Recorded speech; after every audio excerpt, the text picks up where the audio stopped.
Good morning, everyone. This is Fouad Itani from the Association for Bird Conservation in Lebanon. I'm glad to be with you today to talk about the conservation of the Syrian sirens in Lebanon. First, I'm going to start with the OSME grant.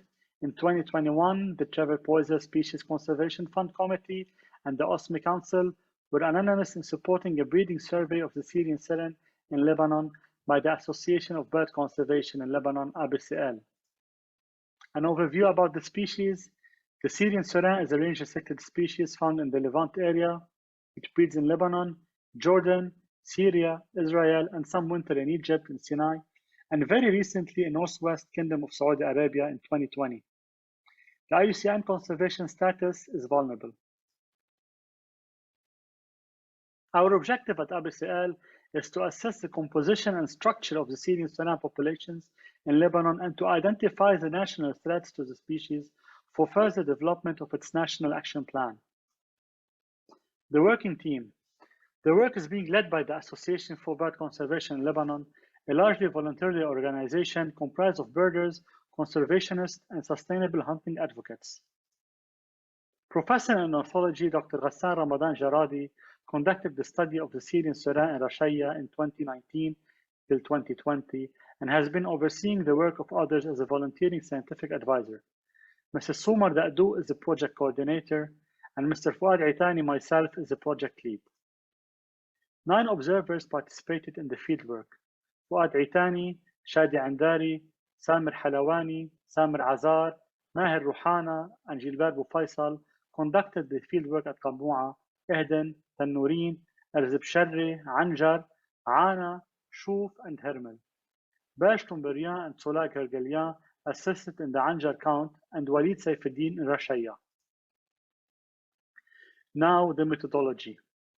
Using the point count method, Blondale all 1981, the field researchers counted so far the Syrian surin at 136 random points known as stratified sampling plots between 6 and 10 a.m. when the birds are at the apex of their morning activity and mainly during April-May instead of March till June due to bad weather, political tension, and the economic crisis. In each point, ABCL observers stayed immobile for 20 minutes and recorded all pairs and individuals for birds encountered, seen or heard, within a limited distance of 100-meter radius circle. The 20 minutes are apparently enough for nesting birds to return or leave the nest to feed or bring food to the chicks, as the parent cannot generally stay away from the eggs or the nestlings for more than 20 minutes. The methodology count. Birds passing overhead without using the study area were all recorded, but not used in the analysis as pairs or as breeding. For each plot, this is mainly the case of migratory soaring birds or other birds of large rate of action, one log sheet is used and data is collected within the same conditions, period of time, weather, wind speed, etc. Other bird species that do not breed within the domain of the point count are also recorded. As you can see on the right side of the slot, this is a sample of the log sheet where we enter the name of the observer, the air temperature, the wind speed, all the conditions, the GPS coordinates, and the habitat, the species recorded, and the number of the species recorded as well. Site visits started mid-March for the team to explore the date of arrival of the summer breeding species. Unfortunately, snow has delayed the access to high-altitude sites like Sharri and Ehden until May. So the study areas from south to north are Rashaya National Reserve, Ana, Shuf Biosphere Reserve, Anjar, Ehden National Reserve, Tannourine National Reserve, Erzib Sharri, Qamoua, Hermel. It appeared that 2 sites were not surveyed enough, a reason for which the accumulation curve is far still away from being tending to be parallel to the x-axis. This is the case of Tannourine and Erzib Sharri. And also, it appeared that 7 sites were surveyed enough, a reason for which the cumulative curve reached to be parallel in its path to the x-axis. Now let's talk a bit about the results. This table shows the different variables needed to assess the relations between various sites and to understand parts of the ecological niche of the Syrian Saran. This table shows the number of common species shared by the various visited sites. The dendrogram visualizes the degree of affinities between the bird communities of the sites. We use the factorial analysis in order to group the species in relation to their requirements. The number of Syrian Saran increases from Tannourine to Hermel. The analysis of the obtained data of birds' habitats may lead us to find the reasons of the richness differences between the sites, the threats facing the species at the micro level in Lebanon, including the presence of the competitive European Saran in Ana, Anjar, and Ehden. Some individuals of the invasive common myna were seen recently in Anjar, a matter that will certainly increase the pressure on the Syrian Saran. Well, I'm going to talk a bit about the regional work and future plans. ABCL has been coordinating with organizations and individuals working on the conservation of the Syrian Saran and its distribution range, and have assisted in the fundraising for 2 research projects in Jordan and Egypt. The plan is to have updated data from all range countries in order to fully understand the current status of this bird. We also hope to expand the research to Palestine and Syria. Anyone working on the Syrian Saran from Palestine and Syria are more than welcome to contact ABCL to explore more how we can collaborate and share experiences. And we are also hoping to create a regional specific species action plan and welcome anyone who has experience on this matter to contact us.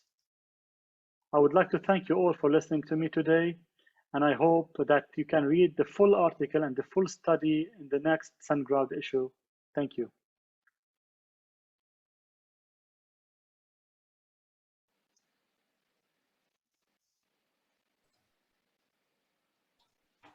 Thank you very much, Fouad, for that overview of your project. Thank you. I was just about to say, are you there for any questions?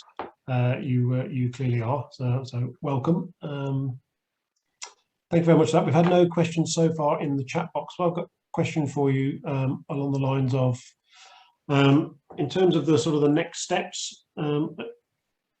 What would you like to see done sort of internationally? So obviously Syrian isn't confined to Lebanon, but it does occur in other countries as you outlined. It seems. Are there any plans for like a sort of an international sort of recovery plan or action plan? Well, actually, we're trying to connect with different partners in different areas or region where the Syrian Saran exists, and so far we'll be able to help. We helped a grant to be given to one actually in Jordan and another one in Egypt, and we're hoping also to help other people in both Syria and Palestine, so that we can have a better idea about the numbers there, and later on hopefully we can have first of all a regional action plan and as well a local action plan in Lebanon.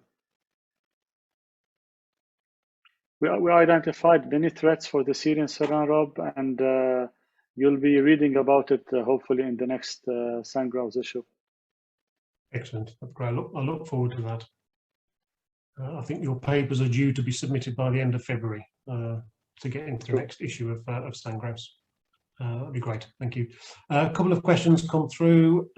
Richard Pryor, is there any evidence that European sarin is affecting Syrian sarin breeding success? I can't remember if there's any overlap in the populations, but any thoughts on that? There have been a paper written in SunGround as well by Dr. Hassan Ramadan Jaradi, maybe 4 years ago or so. Okay.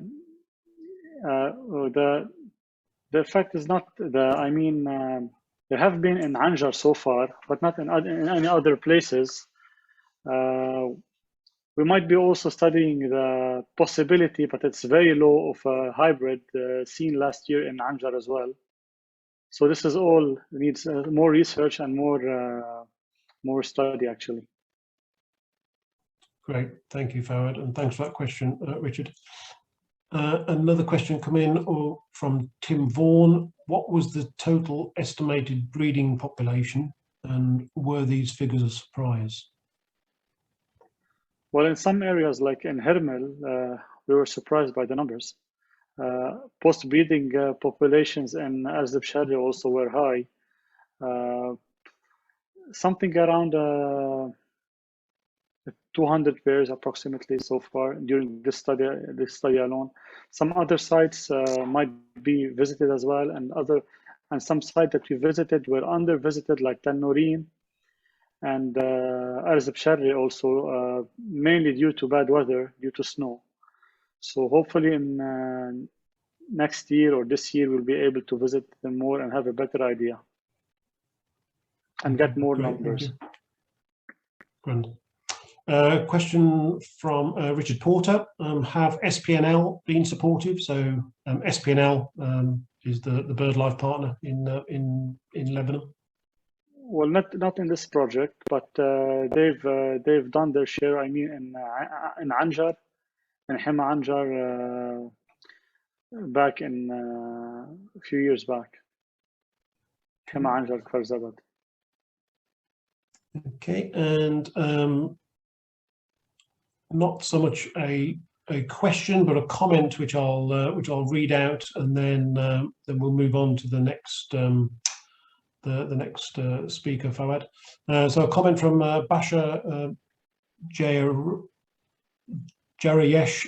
My apologies for pronunciation. We are looking forward to work together also on Syrian sarin here in Palestine, and to collaborate with regional partners to study and conserve this species.